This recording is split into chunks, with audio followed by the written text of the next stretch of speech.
오늘 고백과 실천이라고 하는 제목으로 말씀을 드립니다.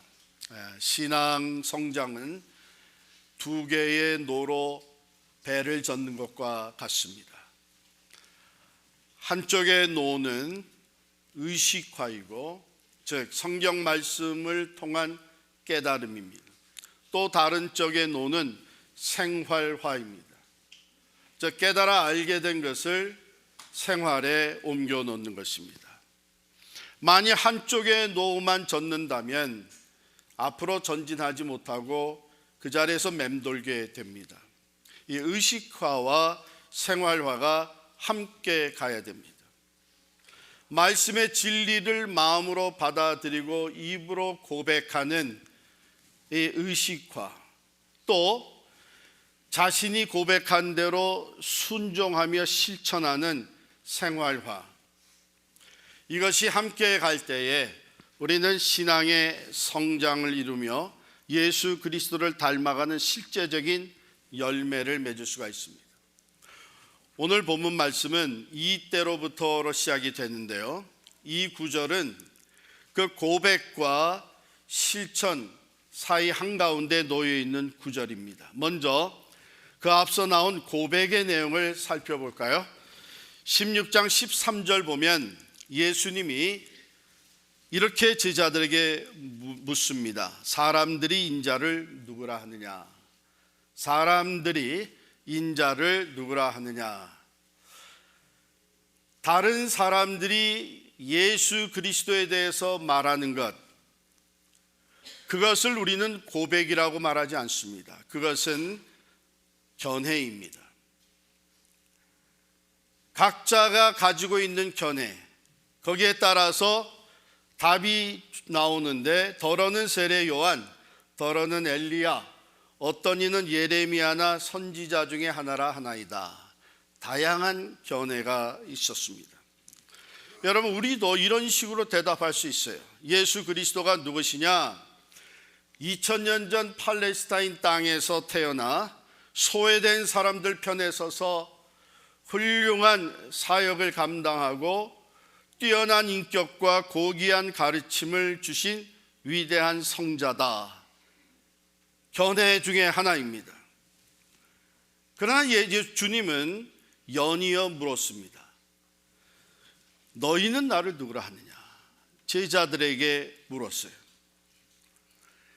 이제 예수님은 다른 사람들의 견해를 묻는 것이 아니라 너희 마음에 나는 누구냐? 이것을 물으신 것입니다. 제자들의 견해를 듣는 것이 아니라 그들의 고백을 듣기를 원하셨습니다. 여러분, 연애를 해보신 분들이 여기 많이 계실 텐데, 저도 물론 연애를 했습니다. 여러분, 연애하는 사람들은 서로 상대방에 대해서 견해를 나누는 것이 아닙니다. 상대방에 대한 견해를 얘기한다면 아직 사랑의 관계에 들어간 것이 아니에요. 연애는 마음속에서부터 나오는 사랑의 고백으로 시작이 되는 겁니다. 베드로가 이렇게 고백하죠. 주는 그리스도시요 살아계신 하나님의 아들이시니이다.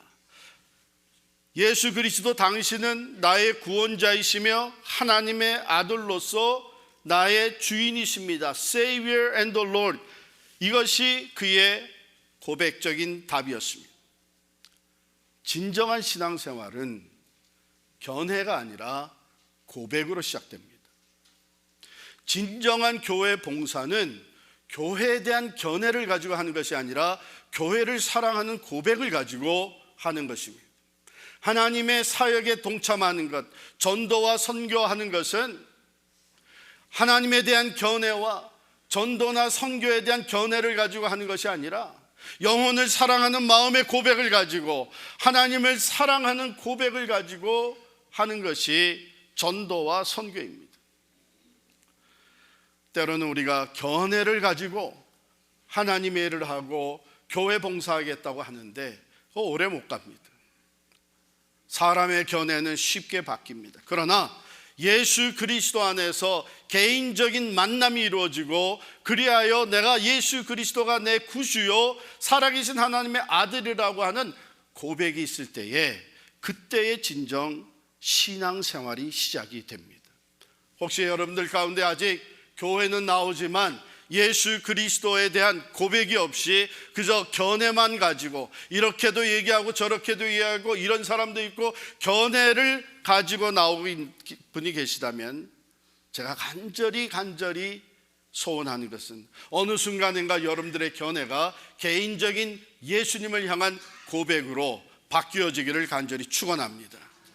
그것이 신앙의 시작이에요. 베드로가 주는 그리스도시요 살아계신 하나님의 아들이시니이다 고백했을 때에 우리 주님은 무척 만족해 하셨습니다. 그래서 칭찬하셨어요. 바요나 시모나, 내가 복이 있도다. 이를 내게 알게 한 이는 혈육이 아니요 하늘에 계신 내 아버지시니라.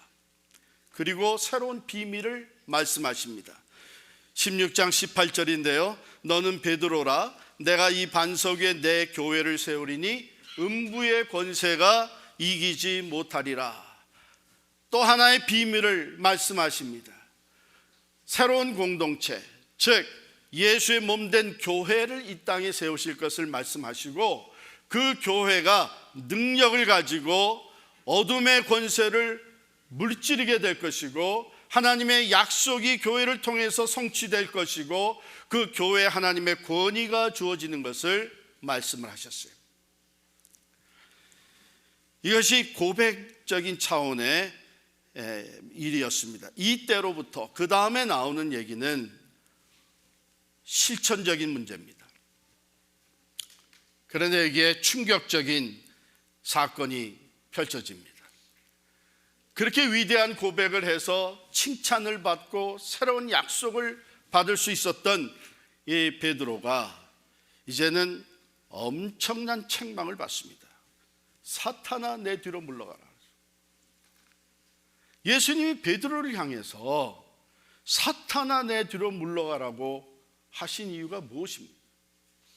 예수님이 그대로 여기에 표현을 해주셨어요. 너는 나를 넘어지게 하는 자로다. 주님이 가셔야 될 그 길, 하나님의 그 목적을 성취하는 그 길을 방해하고 있기 때문에 이것은 사탄의 역사인 것이죠. 사탄아 내 뒤로 물러가라 그랬어요. 좀 더 자세히 살펴보겠습니다. 21절에 보면 이때로부터 예수 그리스도께서 자기가 예루살렘에 올라가 장로들과 대제사장들과 서기관들에게 많은 고난을 받고 죽임을 당하고 제3일에 살아나야 할 것을 제자들에게 비로소 나타내시니. 근데 여러분, 이 말씀은요, 영어 단어에 보면 3일에 나타나야 할 것을, 영어 단어는 여기 뭘 썼냐면 must라고 한 단어를 썼습니다. 이건 반드시 이루어져야 될 일입니다. 그리고 이것을 제자들에게 인포메이션을 준 것이 아니라 리빌, 다시 나타내 보시, 하나님이 반드시 이루실 일에 대해서 나타내 보여주신 것입니다. 그런데 이 말을 듣고 베드로가 반응을 이렇게 합니다. 베드로가 예수를 붙들고 항변하여 이르되 주여 그리 마옵소서, 이 일이 결코 주께 미치지 아니하리다. 여기 항변했다고 했는데 항변의 그 원어의 뜻은 꾸짖으면서 말리다, 그런 뜻이에요. 꾸짖으면서 말리다. 아주 강하게 가로막고 선 거예요. 여러분, 베드로가 이렇게 하는 이유를 우리는 이해합니다. 여러분, 베드로는 자기가 지금 방금 전에 했던 그 신앙 고백이 참으로 맞고 정확한 고백이라고 예수님이 칭찬을 해 주셨어요. 주는 그리스도시요, 즉 구원자시요 살아계신 하나님의 아들이시. 그런데 왜 하나님의 아들이, 메시아 구원자로 오신 분이 사람들에 의해서 고난을 당하고 죽임을 당해야 됩니까? 이해할 수 없는 일이에요. 그러면 어쩌면 여기에는 베드로의 그 주님을 향한 그 충정심이 담겨져 있다고도 볼 수 있어요. 왜 당신이, 그 위대하신 분이 이런 고난을 받고 죽임을 당해야 됩니까? 이런 일이라면 나라도 가로막겠습니다. 그러면서 나선 거예요. 그런데 여러분, 여기서 예수님은 당신께서 공생애를 처음 시작할 때에, 즉 40일 광야에 들어가서 기도하실 때에 자기를 시험하던 마귀를 다시 보게 된 거예요. 어려운 길을 가지 않고 쉬운 길을 택하라고 시험하던 사탄 마귀, 돌이 떡이 되게 하라, 성전 꼭대기에서 뛰어내려라, 내게 한번 절해라, 쉬운 길, 능히 하실 수 있는 일, 하나님의 아들 예수 그리스도이기 때문에 능히 하실 수 있는 일입니다. 사람들의 관심을 금방 끌 수 있죠. 수많은 사람들이 따라오게 되는 그런 놀라운 기적과 또한 센세이션을 일으키게 되는 겁니다. 그때 주님은 그것을 다 물리치셨죠. 사람이 떡으로만 살 것이 아니요 하나님의 입에서 나오는 말씀으로 살 것이니라. 내 하나님을 시험하지 마라. 오직 하나님만 섬길 것이니라. 그러고서는 물리치셨어요. 그런데 그 마귀가, 이 주님이 가려고 하는 그 길을 초기부터, 시작부터 막으려고 했던 이 사탄 마귀가 이번에는 사랑하는 제자 베드로를 통해서 시험하고 있는 거예요. 예수님은 그것을 보신 거예요. 사탄아, 내 뒤로 물러가라. 여기서 우리는 그렇게 위대한 신앙 고백을 했던 베드로가 왜 이렇게 한순간에 사탄의 역할을 하게 됐느냐, 이것 또한 예수님이 설명해 주고 계십니다. 내가 하나님의 일을 생각하지 아니하고 도리어 사람의 일을 생각한다. 위대한 고백이 있었습니다. 그리고 그 고백에 따라서 순종하고 실천해야 되는 삶이 있습니다. 그 사이에 끼어든 생각이 있습니다. 그 생각이 당시 베드로에게는 하나님의 일을 생각한 것이 아니라 사람의 일을 생각하는 것이 되었습니다. 이게 하나님의 일이란 십자가의 고난과 그 대속적인 죽음의 사건을 통해서 온 인류를 구원하시는 하나님의 뜻을 얘기하는 것입니다.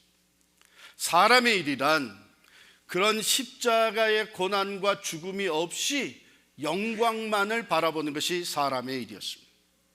과연 예수님의 제자들은 그것을 바라보고 있었습니다. 이제 예수께서 왕위에 오르실 때, 즉 이 땅에 다시 물리적인 왕국을, 그 강대하였던 다윗 왕국을 재건하실 때에 우리가 같이 그 곁에 앉아서 받을 영광을 생각하고 있었던 거예요. 그건 사람의 일이었습니다. 그렇기 때문에 고난과 죽음을 받아들일 수 없었던 거예요. 여러분, 우리도 하나님의 말씀을 깨달아 알고 아멘으로 받아들이는 고백이 있고 그것을 삶에 적용하고 순종하려고 할 때에 우리에게 이런 생각들이 떠오릅니다. 그 중에 어떤 것은 하나님의 일이 될 수가 있고 어떤 것은 사람의 일이 될 수가 있습니다. 우리가 하나님의 일을 선택하고 따라간다면 순종으로 이어지고 그것은 하나님의 역사를 성취해가는 과정이 됩니다. 그러나 사람의 일을 선택하고 따라간다면 그것은 불순종이요, 아무리 우리가 말씀을 깨달았다고 하더라도 그 우리의 삶의 변화가 일어나지 않는 것입니다. 하나님의 일은 하나님이 원하시는 일, 하나님이 말씀하신 일, 하나님이 뜻하시고 이루시는 일이 하나님의 일입니다. 사람의 일은 사람이 목적하는 일, 사람들이 원하는 것, 사람들이 말하고 이루고자 하는 것이 사람의 일입니다. 오늘도 우리의 삶에는 이 두 가지로 인해서 때로는 우리가 하나님의 말씀을 깨달은 대로 실천하기도 하지만, 때로는 우리가 하나님의 말씀을 깨달아 알고 고백함에도 불구하고 순종과 실천이 없는 의식화로 끝날 때가 많습니다.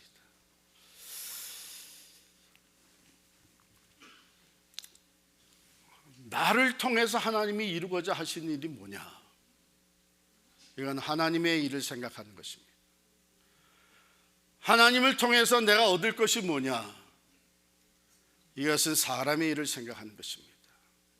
하나님이 우리 가정을 통해서 뜻하신 바 어떤 목적을 가지고 우리 가정을 사용하실 것이냐? 이것은 하나님의 일을 생각하는 것입니다. 우리가 열심히 주를 섬겨서 어떻게 더 잘 살게 되고 더 좋은 학교 가게 되고 어떻게 더 출세할 수 있느냐, 이것은 하나님의 일을 생각하는 것 같지만 사람의 일이 앞서는 것입니다. 중요한 것은 하나님의 일이 아니라 사람의 일을 앞세우고 나아갈 때에 그것은 하나님이 하고자 하시는 일, 나를 통해서, 내 가정을 통해서, 우리 교회를 통해서 하시고자 하는 일을 가로막는 마귀의 역할을 하게 되는 것입니다.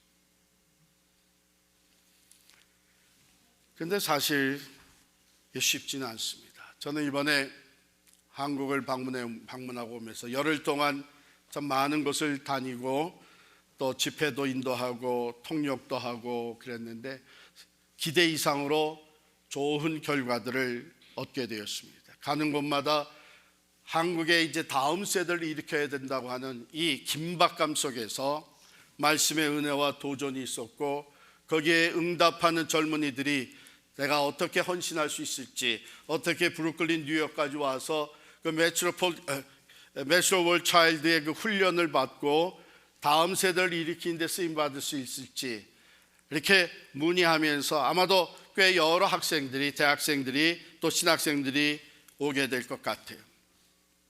얼마나 감사했는지 모릅니다. 더욱더 감사했던 것은 참 한국의 어느 교회를 방문하든지, 이번에 고신대학 또 한동대학 다 방문을 했는데요, 우리 빌그림 선교교회가 겪은 일에 대해서 익히들 다 잘 알고 있는 거예요. 소문이 다 잘 퍼져 있어요. 그래서 참으로 우리를 존경하는 마음으로 또 부러워하는 마음으로 어떻게 그런 온 교인들이 그런 결단을 할 수 있게 됐느냐, 어떻게 모든 것을 포기하고 말씀 하나 붙잡고 나올 수 있게 됐느냐. 만약에 오늘 우리 교회에 그런 일이 생긴다면 과연 나와 우리 교인들은 그런 일을 해낼 수 있을까 하는 그런 생각을 하지 않을 수가 없었다고, 이런 얘기를 들었습니다.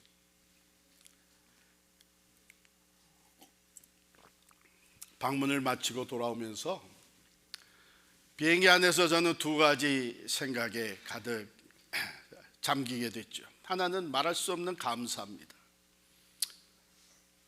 짧은 기간이었지만 여러 곳에서 하나님이 기뻐하시는 사역을 감당할 수 있고 또 풍성한 열매가 있었기 때문에 감사했는데, 또한 큰 부담감이었어요.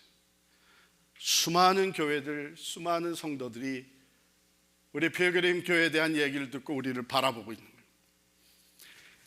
거예요. 역이민에서 한국으로 들어간 우리 교인들, 그 중에 어떤 분들은 새로 교회를 찾아서 등록을 했는데, 미국에서는 어느 교회를 섬기다 왔습니까? 필그림 선교 교회를 섬기다 왔습니다. 그러니까 모두가 잘 알고 있으면 그 훌륭한 교회에서 신앙생활을 하셨네요.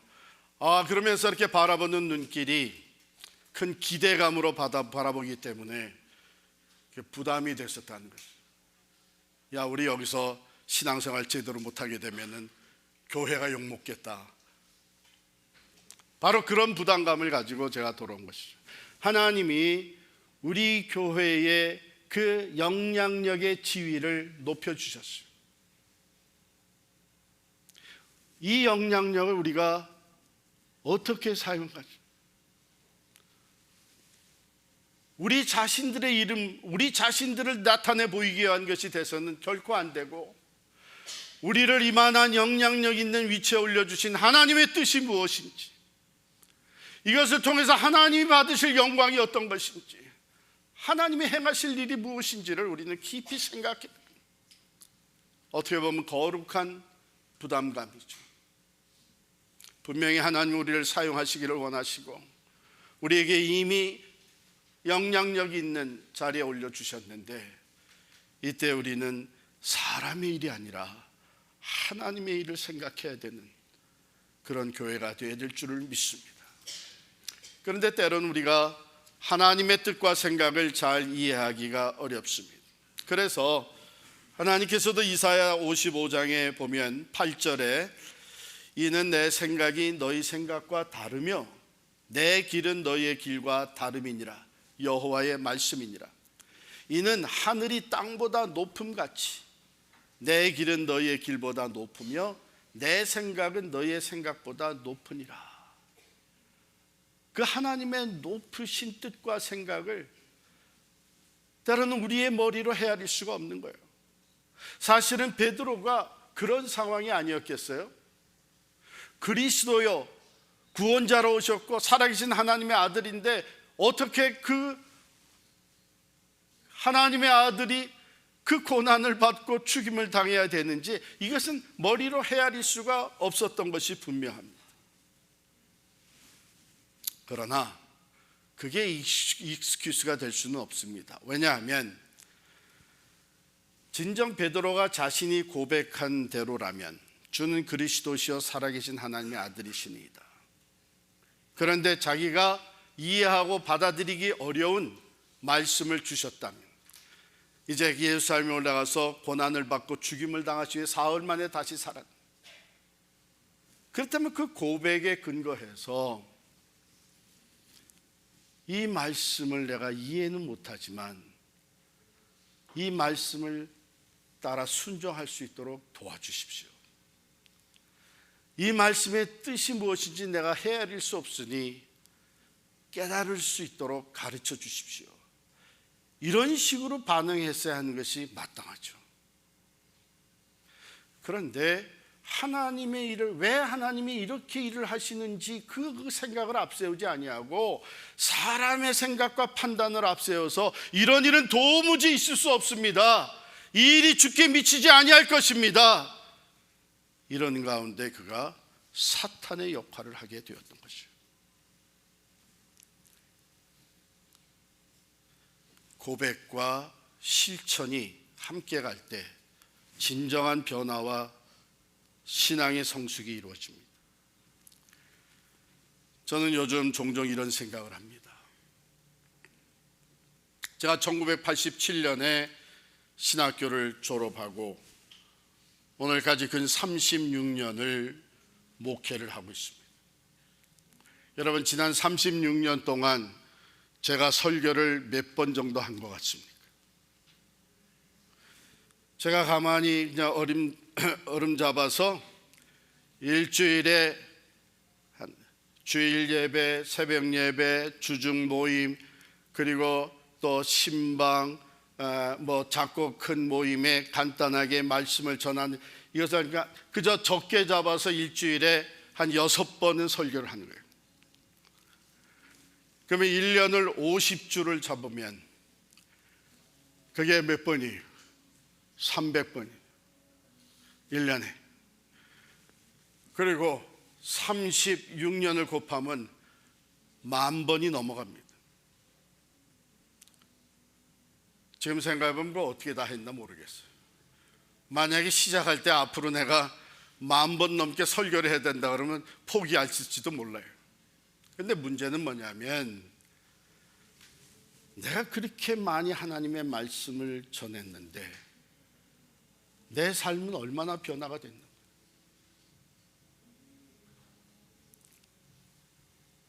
내가 전한 말씀대로 실천한 것보다는 실천하지 못한 것이 더 많이 있어서 참으로 하나님 앞에 부끄럽다는 생각이 요즘 많이 듭니다.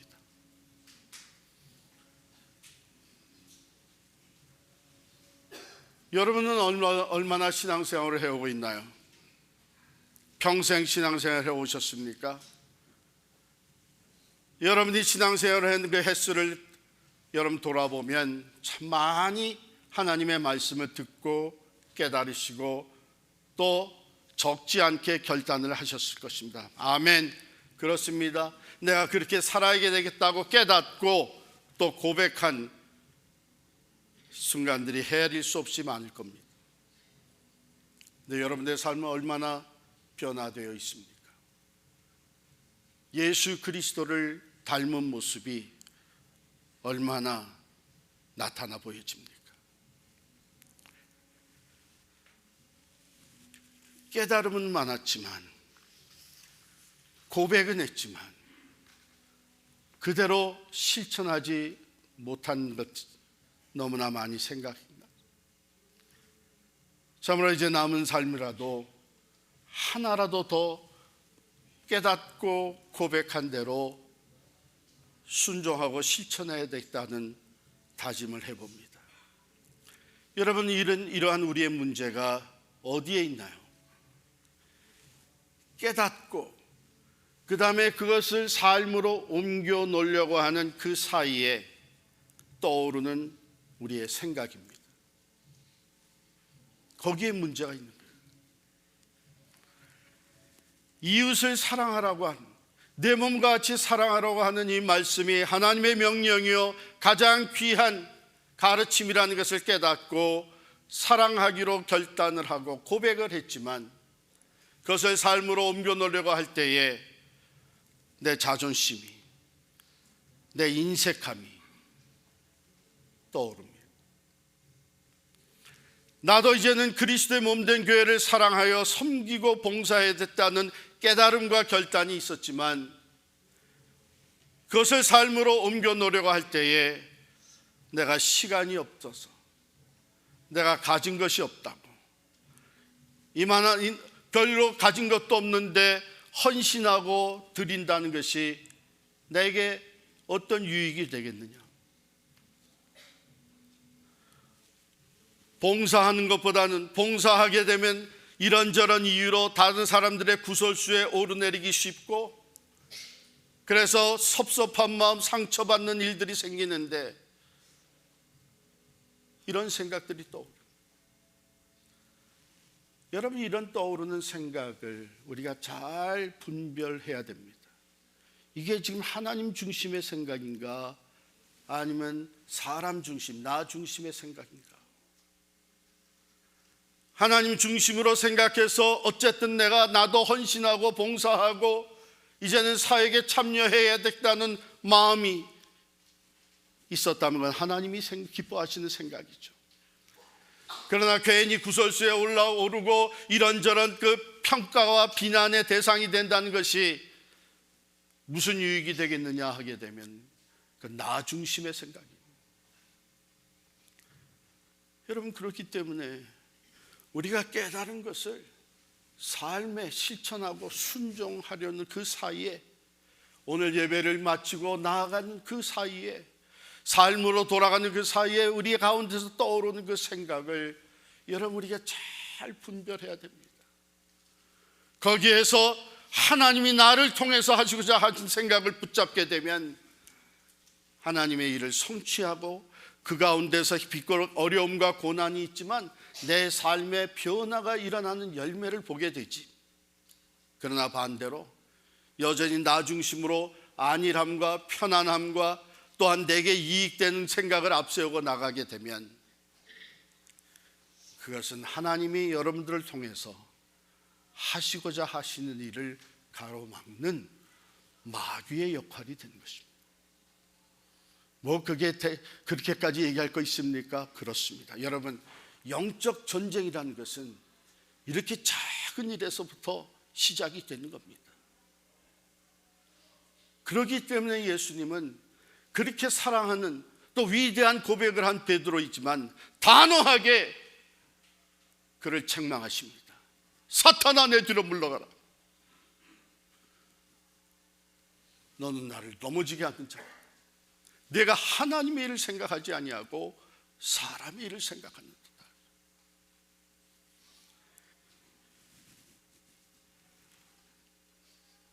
그렇기 때문에 예수님께서는 베드로와의 이런 대화와 사건을 계기로 우리에게 참 제자의 도를 가르쳐 주십니다. 24절 함께 보시겠습니다. 24절 말씀 같이 읽겠습니다. 시작. 이에 예수께서 제자들에게 이르시되 누구든지 나를 따라오려거든 자기를 부인하고 자기 십자가를 지고 나를 따를 것이니라. 우리가 깨달음과 더불어서 즉 예수 그리스도를 내 구주로 살아계신 하나님의 아들로 고백하는 이 고백과 더불어서 참된 제자의 삶을 실천하며 순종하며 살아가기 위해서 해야 되는 것 세 가지를 말씀해 주셨어요. 먼저는 deny yourself, 너 자신을 부인해야 된다. 즉 나 중심적인 생각, 사람의 일, 이것을 내려놔야 된다는 것입니다. 그리고 두 번째는 순종과 함께 따라오는 희생과 고난을 감수해야 된다는 것입니다. 그렇기 때문에 내 생각을 내려놓고 자기 십자가를 지라는 것입니다. 순종하며 나아가는 길에는 희생과 고난이 따를 수가 있습니다. 그러나 그 십자가를 내가 능히 지고 그 다음에 세 번째, 주님을 바라보라는 것입니다. 세상이나 환경, 사람을 바라보는 것이 아니라 믿음의 주여 또 온전케 하시는 이인 예수님을 바라보며 나아갈 때에 우리는 고백과 함께 순종과 실천의 삶을 살아낼 수가 있는 것입니다. 그 결과는 무엇입니까?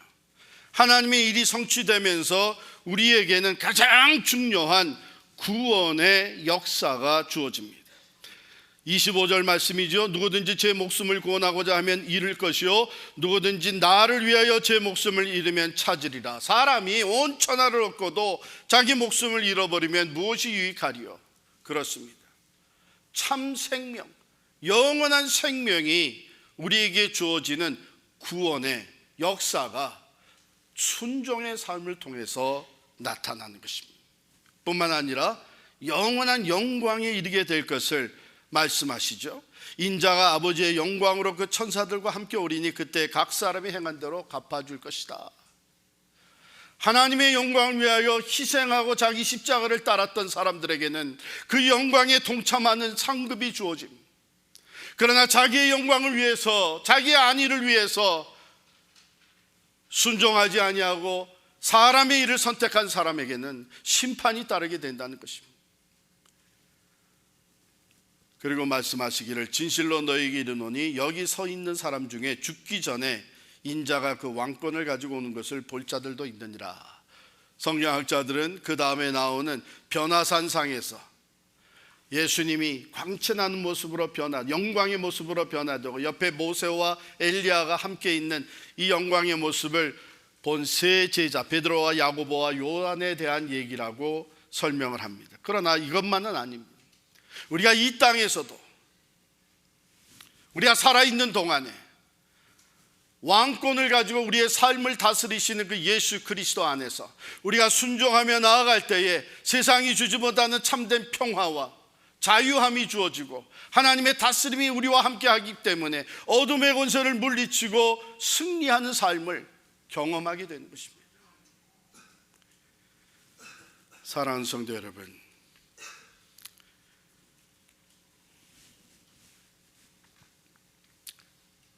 이것은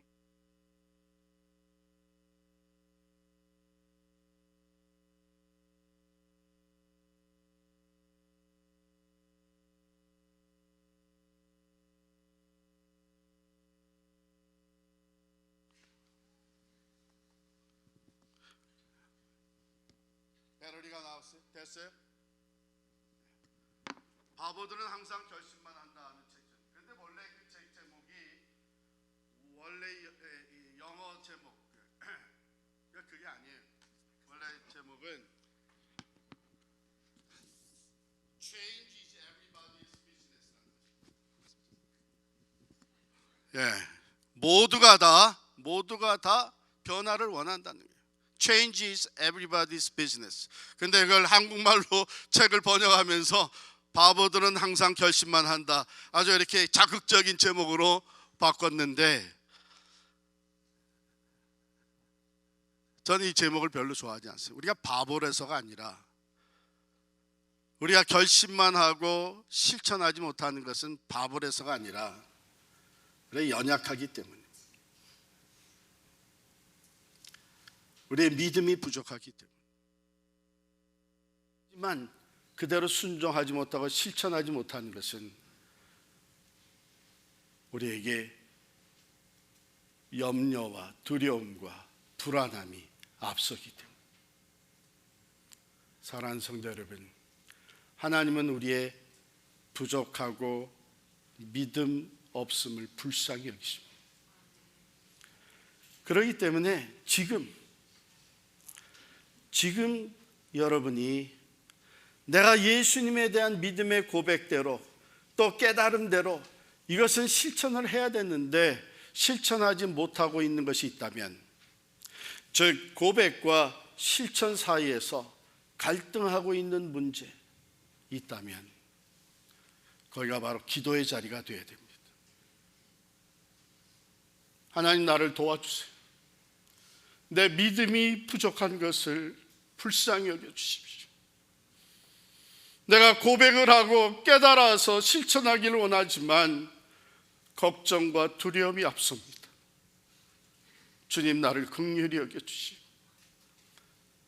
하나님의 일을 앞세우고 나가려고 할 때에 따라오는 고난과 손해와 고통과 비난이 두려워서 실천하지 못하고 있는 것들이 있다면 오늘 이 시간이 바로 여러분들이 그것을 끌어안고 기도해야 되는 시간인 줄 믿습니다. 예수님께서도 이 시험을 받으시고 광야에서 말씀으로 물리치시면서 끝내는 돌이 떡이 되게 하고 성전 위에서 뛰어내리고 또한 타협해서 세상 권세와 영광을 차지하는 이 시험을 다 물리치셨을 때에 성경에 보니까 천사들이 나와서 수종들더라 그랬습니다. 또 주님의 공생의 마지막에 겟세마네 동산에서 기도하실 때에 그때도 할 수만 있으면 이 잔이 내게서 지나가게 하옵소서. 인간 예수의 소원이었습니다. 사람의 판단으로 보게 되면 그렇게 됐으면 너무나 좋겠습니다. 그 고난과 십자가의 죽음을 당하지 아니하고 이 잔이 지나갈 수만 있다면, 그러나 주님은 다시 또 떨어지는 땀방울이 핏방울이 되도록 간절히 끌어안고 기도하시면서 내 뜻대로 마옵시고 아버지의 뜻대로 이루어지이다 순종을 결단하고 맡기실 때에 천사가 나와서 힘을 돋더라 그렇게 되어 있습니다. 그렇습니다. 여러분, 하나님의 뜻을 알지만 내가 그렇게 깨닫고 고백했지만 그대로 순종하지 못하고 있는 여러분들의 삶의 부분이 어디에 있습니까? 어떤 면에서 지금 알지만 순종하지 못하고 있습니까? 바로 그것이 여러분들의 기도의 제목이 될 수 있기를 바랍니다. 하나님, 내가 알지만 두렵습니다. 순종을 못하고 있습니다. 갈등하고 있습니다. 주님, 나를 도와주십시오. 내 믿음을 붙잡아 주십시오. 순종할 수 있도록 힘을, 용기를 주십시오. 하나님께서 도와주실 것입니다. 순종하고 실천할 수 있도록 힘을 주실 것입니다. 그럴 때에 진정 고백과 실천이 함께하여서 우리들의 삶에 변화가 일어납니다. 예수 그리스도를 닮아가는 놀라운 성화의 열매들이 맺어지게 될 것입니다.